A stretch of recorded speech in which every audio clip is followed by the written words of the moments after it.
And now I'm going to tell you my favorite fairy tale from the Grimm Brothers collection, 12 Dancing Princesses.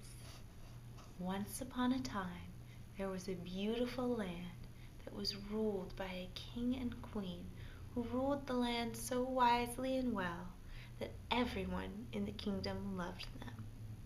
Everyone, that is, except for one of the king's advisors, who was secretly an evil wizard. Now this evil wizard wanted to take over the kingdom for himself, so he hatched an evil plan to convince the king to ban magic from the land so that he could use his evil magic to take over the kingdom, knowing that the good magic was banned. So the king and queen had everything that a king and queen could possibly want, except for a son. While they loved all of their daughters, all 12 of them, very much, they had also always wanted a son. So the evil wizard saw this as his opportunity to convince the king to ban magic, saying that someone must have put an evil spell over the king and queen, otherwise they would have a son. So the king listened to his advisor and banned magic, good or evil. Now the queen knew that this was wrong and that it was good magic that keeps out evil magic. So she sought the advice of her best friend, the fairy godmother of the kingdom, who told her that she would move her family to live in the castle with the king and the queen and the princesses to protect them, but that it must be a secret from the king who had banned magic. So the fairy godmother and her family, her husband and her son, became the palace gardeners. Oh, and the palace gardens had never been better. There were so many vegetables in the garden and fruit in the orchards that they could feed everyone in the castle and most of the rest of the kingdom. And the fairy godmother herself took care of the roses and the beautiful flowers in the gardens. Even the king noticed how beautiful they were and showed them to all visiting kings and queens, who also fell in love with the garden. The fairy godmother's son was the same age as the youngest princess, who became best friends with him. She was somewhat lonely because her older sisters, the 10th and 11th princesses, were twins and left her out a lot. As the princesses grew up, the evil wizard saw his opportunity, knowing that the king and queen would soon have to decide who would become king and queen in the future when the princesses got married. Because of this, he put an evil spell over the princesses. No one knew that he had done this at first. All they noticed was that the princesses were very tired all day, and that every morning their shoes were worn out. So the king and queen sent their servants in to watch the princesses as they slept to figure out what was going on. But everyone who tried to watch the princesses, even the king and queen themselves, fell asleep and didn't know what happened. Part of the spell was that the princesses couldn't tell what happened, no matter how hard they wanted to or how hard people asked them.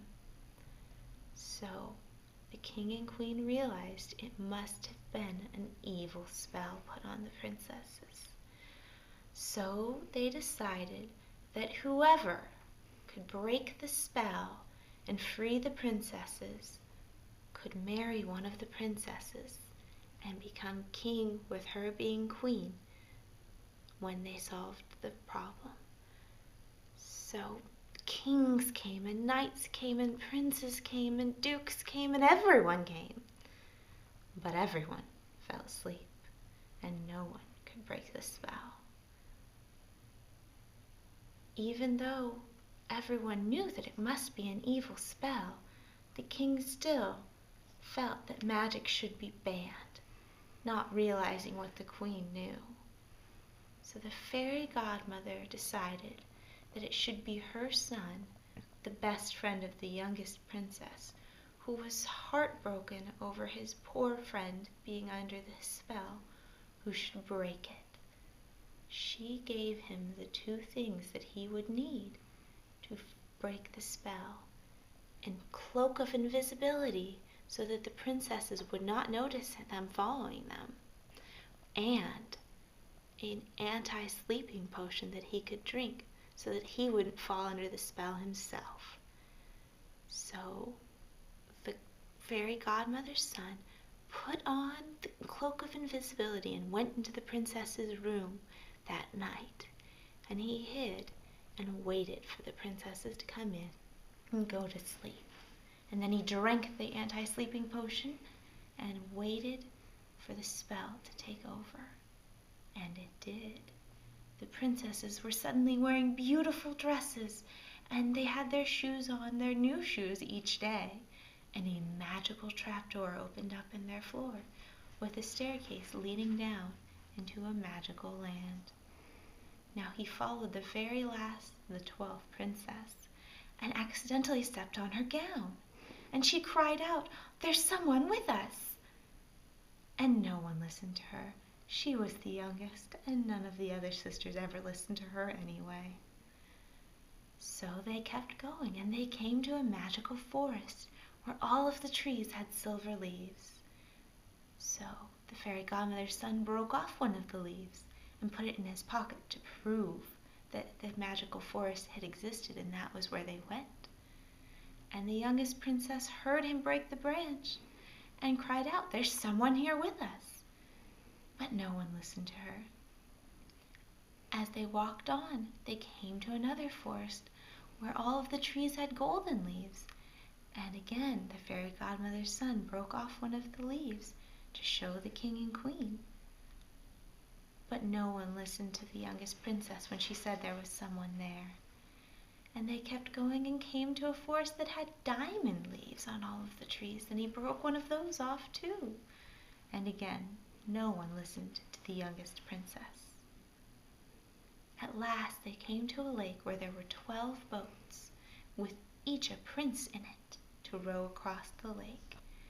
Now, he got into the boat with the youngest princess, his friend, who complained that there must be something wrong with their boat because they were moving slowly. It was because he was in it, slowing them down. They at last came across the lake to a castle where there was a beautiful ballroom all set up for dancing, and the princesses danced all night long. The fairy godmother's son saw all the faces of the princesses and knew that they were not happy to be under this spell. They were dancing, but they were not enjoying themselves. Who would like to be under a spell? So at the end of the night, the princesses were rowed back across the lake by the princes, and he followed them back through the woods and scrambled up just before the trapdoor closed.